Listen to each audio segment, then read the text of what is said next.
नमस्कार, आप सभी का स्वागत है। और आज के इकोनॉमिक्स में हम लोग डिस्कस करने वाले हैं क्लासिकल और केंसियन। चूँकि हम लोग हर दिन एक नए टॉपिक पे डिस्कशन करते हैं और जो भी इकोनॉमिक्स सीखने वाले विद्यार्थी हैं, वह यूपीएससी के हो, स्टेट पीसीएस के हो, या यूजीसी नेट के हो, एकेडमिक्स के हो, सभी के लिए ये लेक्चर फ़ायदेमंद होते जा रहा है।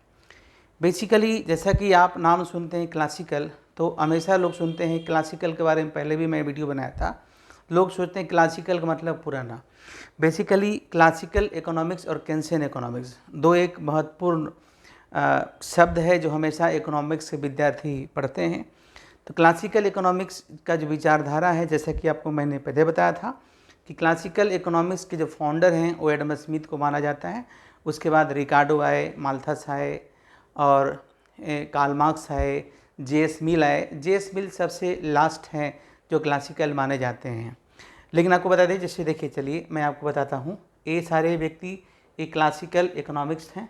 एडम स्मिथ हैं, आपका रिकार्डो साहब हैं, आपका देखिए जे.एस. मिल साहब हैं।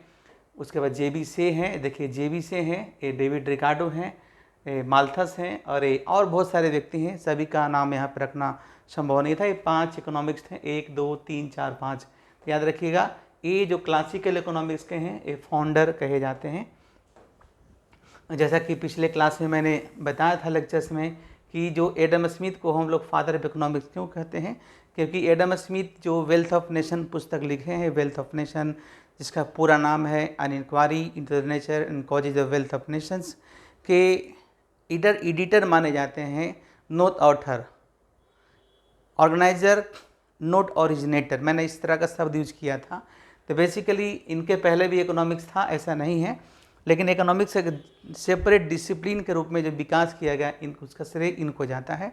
और क्लासिकल जो वर्ड है, जो आपका कार्ल मार्क्स यूज किए थे, क्लासिकल का मतलब द वेस्ट होता है। और ये पूरे क्लासिकल जो जितने भी इकोनॉमिक्स है सबके फाउंडर कहे जाते हैं। उसको देखिए, जो केन्स है, केन्स के जो शब्द में कहिए कि ये समझिए, Keynes use the term classical economics. अपनी उनकी जो पुस्तक है, उस पुस्तक का नाम है general theory of employment, interest and money. उसमें जो क्लासिकल शब्द यूज करते हैं उसको पूरे समझिए। ओरिजिनल टेक्स्ट है उनका, देखिए, क्लासिकल इकोनॉमिक्स किसके रूप में, in a special sense. Keynes ने कहा, normally the term used to denote the writings of Adam Smith and his followers such as Ricardo, Malthus and writing and J S. Mill, जैसा कि मैंने आपको बताया था। लेकिन केन्स कहते हैं कि मेरी पुस्तक के पहले जितने भी इकोनॉमिक्स थे, इवन ए.सी. पीगू और माल्थस जो थे, इन सभी को उन्होंने क्लासिकल ही माना है, जैसा कि आगे मैं आपको बताऊंगा। In economics literature, classical economics represent a school of thought that रफली कवर्स द पीरियड 1776। देखिए, समझिए, जो पीरियड है वो 1776, the year of publication of wealth of nation, to 1848। 1848 में सबसे लास्ट पुस्तक आई थी। जे.एस. मिल्स का जो प्रिंसिपल ऑफ इकोनॉमिक्स है, सबसे लास्ट पुस्तक ये थी। तो 1776 के 1848 तक का जो पीरियड है वो क्लासिकल का माना जाता है। बाद में 1890 में जब इकोनॉमिक्स यानी प्रिंसिपल ऑफ इकोनॉमिक्स जो पुस्तक आई थी आपका मार्शल साहब का, और मार्शल साहब को हम लोग न्यू क्लासिकल का फाउंडर भी कहते हैं। इसके बारे में डिस्कशन कर चुका हूँ, नहीं तो फिर आगे मैं फिर से अलग से डिस्कशन करूँगा। अब आगे समझिए, देखिए, इनका जो 2 ही पीपीटी है। बाद में जो है English economics such as Edgeworth and Marshall. Edgeworth जिन्होंने इंडिफरेंस कर्व और एजवर्थ बॉक्स इकोनॉमिक्स से पढ़ते हैं, are regarded as the classical economics. इनको भी क्लासिकल इकोनॉमिक्स ही माने हैं केन्स।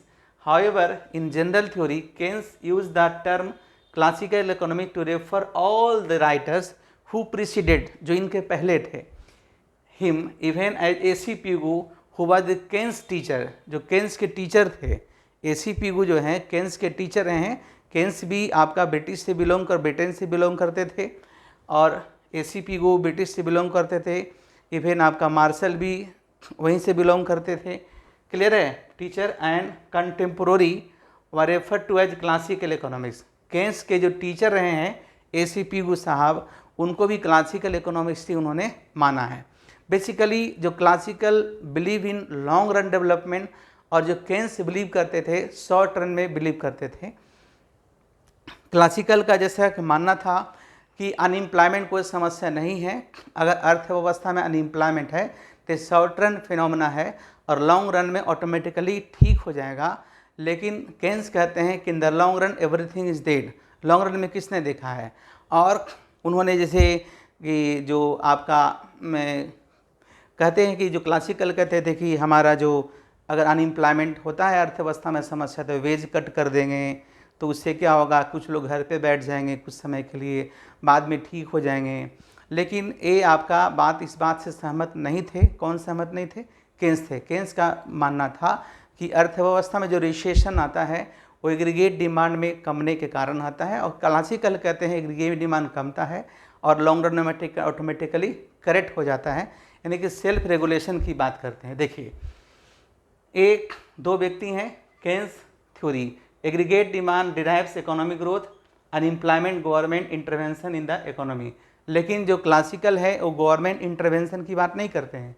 केन्स जो है गवर्नमेंट इंटरवेंशन की बात करते हैं। ठीक है, देखिए, if saving exceed investment we get recession. यदि सेविंग हमारा इन्वेस्टमेंट से रिसेशन आपका होता है। और एक चीज़ और मैं आपको बता रहा हूँ इनके बारे में कि केन्स कहते थे कि अर्थव्यवस्था में अगर अर्थव्यवस्था में अगर रिसेशन है या डिप्रेशन है तो वैसी स्थिति में सरकार को आगे आना चाहिए, सरकार को इंटरवीन करना चाहिए, सरकारी खर्च को बढ़ाना चाहिए। लेकिन केन्स जो क्लासिकल इस बात से सहमत नहीं थे। क्लासिकल कहते थे कि अगर मान लिया कि इस तरह के इंटरवेंशन सरकार के द्वारा होगा तो और भी प्रॉब्लम क्रिएट होते चला जाएगा। लेकिन चाहे जो भी हुआ हो, 1929 में जब ग्रेट डिप्रेशन आया उस समय क्लासिकल का व्यू फेलियर हो गया और केन्स का व्यू काफ़ी पॉपुलर हुआ। और उसके बाद से 2007 में जब ग्रेट रिसेशन आया था, 2007 में जो हमारे मंदी है तो उसको ग्रेट रिसेशन कहते हैं। 1929 उसको वाले को हम लोग ग्रेट डिप्रेशन कहते हैं। और जैसा कि मैंने आपको बताया था कि 2 क्वार्टर तक लगातार ग्रोथ रेट अगर नेगेटिव हो तो उसे रिसेशन करते हैं, और बरसों ग्रोथ अगर नेगेटिव हो और मॉनेटरी पॉलिसी, फिजिकल पॉलिसी सब कुछ लागू कर लेने के बाद, सब कुछ करेक्ट कर लेने के बाद भी स्थिति नहीं सुधरती है, तब डिप्रेशन जैसे हालात आती है। और पूरे जो हमारा ग्रेट डिप्रेशन जो है 1929 का, उस ग्रेट डिप्रेशन से निकालने का श्रेय किनको जाता है? तो आपको केन्स का जाता है।